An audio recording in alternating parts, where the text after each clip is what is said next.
Sometimes I feel I've been here before. Is life a battle or never end, or we fight alone?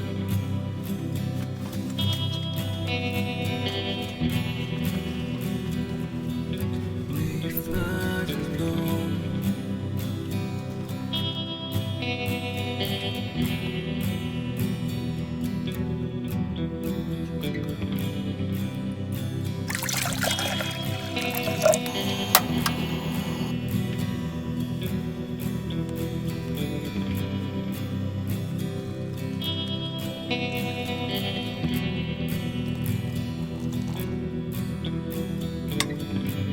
We paint the picture of how we are. The closest distance seems so far. And tears are falling to an empty sea. And I think so. Hello everyone, Scott Leuthold here with 4XPEDITION. Welcome back to another episode on our YouTube and Facebook channels. Today I'm just enjoying a little weekend away up in the mountains near West Clear Creek in northern Arizona, and came up here with a friend, met him up here, and he left on Saturday afternoon. Today's Saturday, and this evening I'm here by myself. Last night we had just a phenomenal thunder and lightning storm here. It's one of the things I love about coming up to this part of the country. In the summertime, we're right on top of the Mogollon Rim, and below the Mogollon Rim it drops down a couple thousand feet. And when warm air comes up and meets with the cooler air on top of the rim, it causes a lot of interesting thunderstorms. I got here in the middle of the day on Friday, and I've spent a good part of the weekend so far not doing any filming, and had decided not to do an episode. But the reason I'm talking with you today is because I'd really like to talk to you about an organization that I'm a member of called the Mankind Project. And it's a phenomenal organization for men, and really is an eye-opening, pivotal experience for most men that attend and go through the weekend training that they call the New Warrior Training. And if you haven't ever really looked into the Mankind Project, the whole program is centered on the concept that in Native American cultures, men, as they reach a certain age, go through a coming of passage and transition. And in our civilized world, we really don't do that. And so New Warrior Training is really that coming of age transitional experience that most men really need to go from being a boy or a young man to a man, and taking responsibility for their life. So I'd really like to talk with you a little bit more about that. I'm enjoying the weekend here with my Subaru Outback, and I've got an iKamper rooftop tent mounted to the top. It's called a Sky Camp, and I deployed the awning this weekend because we've had some rainstorms, and it's really been a fantastic awning on here. I've been able to get up inside my tent and come on out even when it's raining. As you can see here, it's a very protected rain fly that's on here. It zips right onto the front of the rooftop tent. My pup here is not a real big fan of lightning and thunder, so she had a little trouble last night. She usually sleeps in the back of the Subaru, but last night I actually came out in the middle of the night and grabbed her out of the car and brought her up the ladder and put her up in my rooftop tent with me, and I found out something really interesting. The real nice thing about this rooftop tent is that when you close off all of the windows, it's almost pitch black inside there. And what I discovered is that my dog is actually predominantly afraid of the lightning and not the thunder. It was thundering like crazy. But once I got her into the tent, she really calmed down because she couldn't really see the lightning. So I've come to determine that her anxiety comes from seeing the flashing light. All right, so now back to New Warrior Training and Mankind Project. One of the things we do is we have a weekly men's group that you can attend after you've gone through the New Warrior Training. And it's a really wonderful opportunity to really connect with a lot of different kinds of men from all walks of life. And one of the things we do is we do a cleansing when we first start. We have to create what's called a container, a safety container. So we do a cleansing outside with sage, and then we come inside and we go through a number of different steps to create a safety container in order for men to feel comfortable talking about some of their internal feelings. Something a lot of men really don't have a grip on being able to do.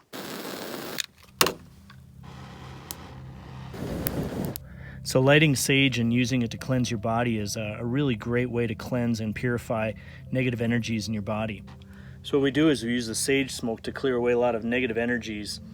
And there's a swirling process that we generally tend to do.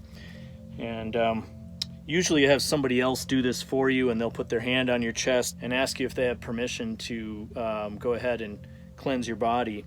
And then you give them permission, and they go around, they do a circular process here throughout different parts of your body, all the way around your legs, your back, on top of your head, down your back. And it's a grounding process. It's really what it's for. Once we're complete with the cleansing process with the sage, then we'll do an honoring of the directions.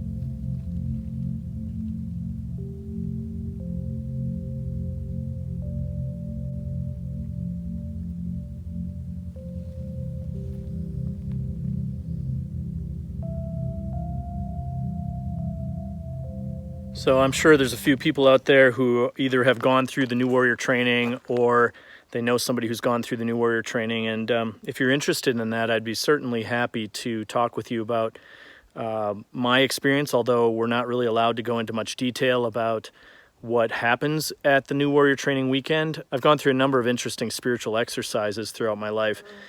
And this was probably one of the more pivotal for me because primarily it bonded me to a lot of really wonderful men from all, like I said, all walks of life. Everybody gets thrown into one pot, and it's really a wonderful experience where then we're required to depend on one another to get through the process. And it's mind-blowing, it's eye-opening, and it takes a lot of bravery.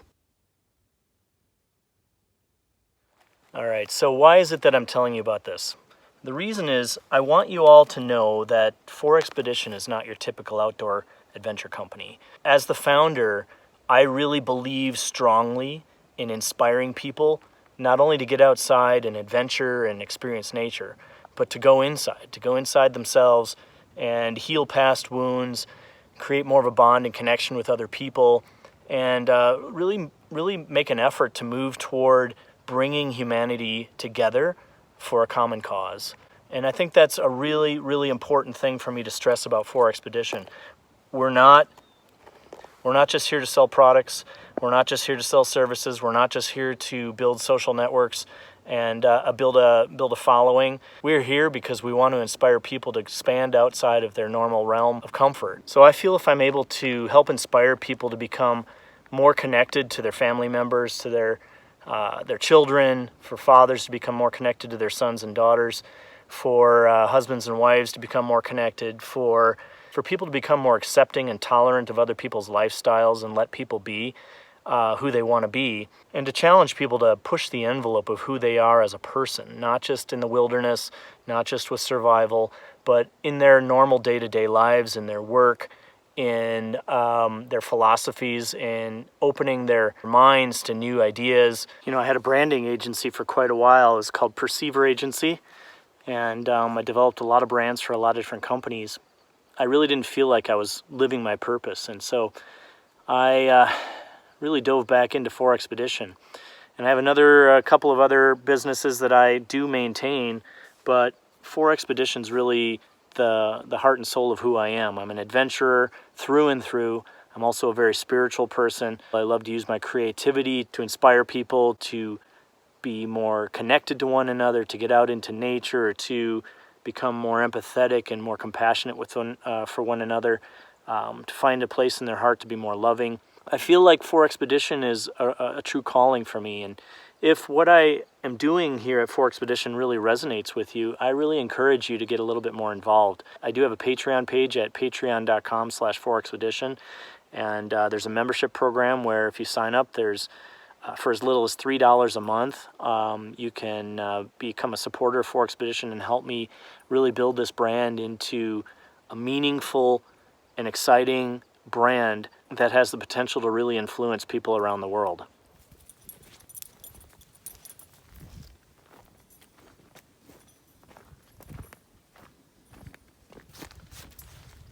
So I thought it'd be cool to show you all the new flags that I'm getting made for 4XPEDITION, and you'll be able to order these on our new website as soon as it goes live. We have a lot of products we're going to be selling on the new website, promoting the brand and different things, but this is a really cool two-sided flag.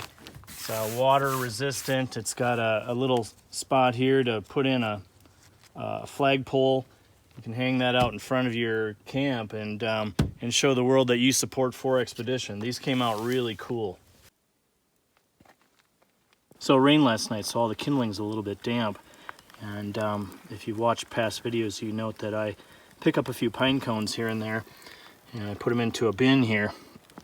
And it goes a long way to help you create a fire after you've had a rainstorm. You can't find dry wood. Now, I've had a little bit of criticism about doing that. Some people think that I should leave the pine cones where they are and they serve a purpose in the forest, and of course they do. So when there's a forest fire, the pine cones catch fire and that releases the seeds, and the seeds germinate. And in the rich soil after a forest fire, that's their purpose. And so I'm here in the same forest as I picked these pine cones up from, and I'm burning them. They're going to germinate seeds, and those seeds are probably going to plant here, and at some point, who knows, maybe one of them will take root and it'll grow a ponderosa pine tree.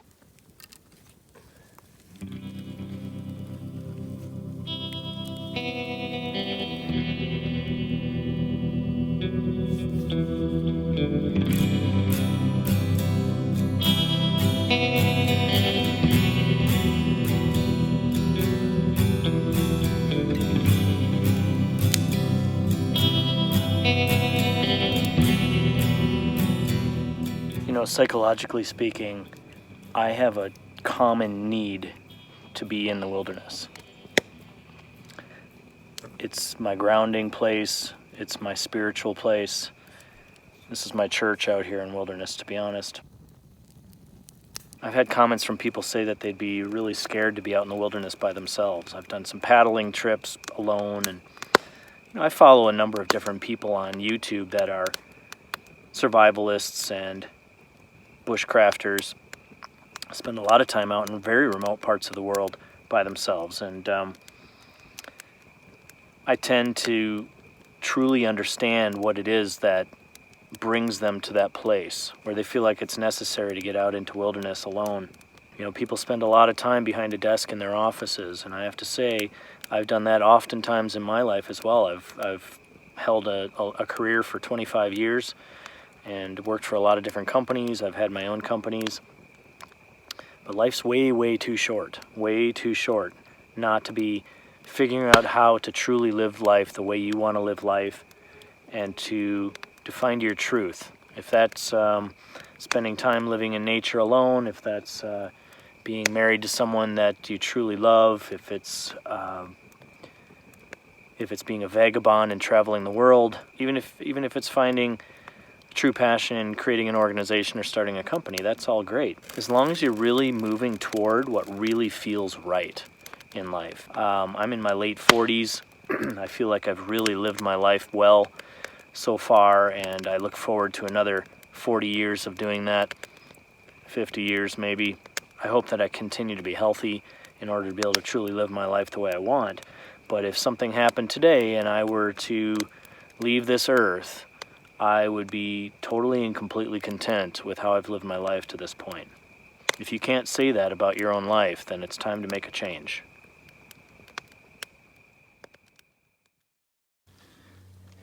You know, last night when I was burning a fire in the fire pit over here, I thought I heard a noise behind me, and so I turned on my headlamp and flipped it back, and I saw these two big glowing eyes.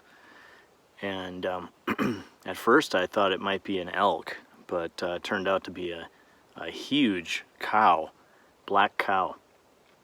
Well, I was listening to some really nice soothing piano music on my wireless Bluetooth speaker right by the fire. It's just this really nice music, and after a little bit the cow started moving closer and closer, and before you know it, he was probably within about 10-12 feet of the fire, and he stood there for pretty much the entire evening.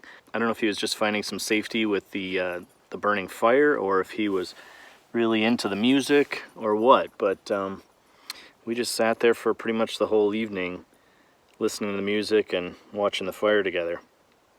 Every once in a while I'd shine my headlamp over toward him and he'd be looking at me with his glowing eyes. It was pretty cool, actually. You know, there's a lot of cattle that roam free out here. This is sort of open range. The government allows, of course, cattle to roam the national forests, which is something I don't necessarily agree with. I do believe that a lot of the grasslands in the west have been decimated by open grazing. But it still was pretty cool to have this big creature sitting there. He could be anywhere in the forest he wanted to be, or she, but chose to come up by my fire and hang out with me and listen to some music. Running faster, you're never first. And sometimes I feel like been here before. Is life a better or never end, or we fight alone?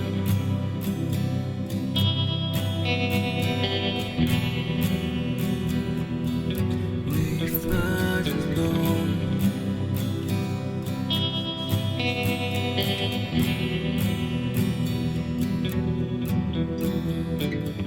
Use all your power to free the senses from attachment and aversion alike, and live in the full wisdom of the self.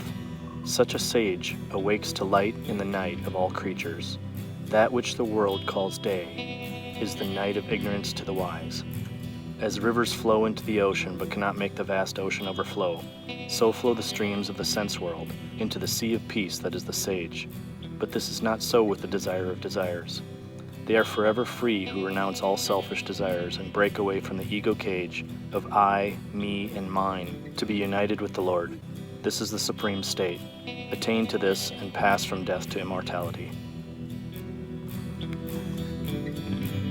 We paint the picture of how we are. The closest distance seems so far, and tears are falling to an empty sea. And I think sometimes we're supposed to be. Well, folks, thanks for spending some time with me here at the 4XPEDITION YouTube channel. I hope you really enjoyed this episode. We'll have another video coming at you real soon. Until then, take care.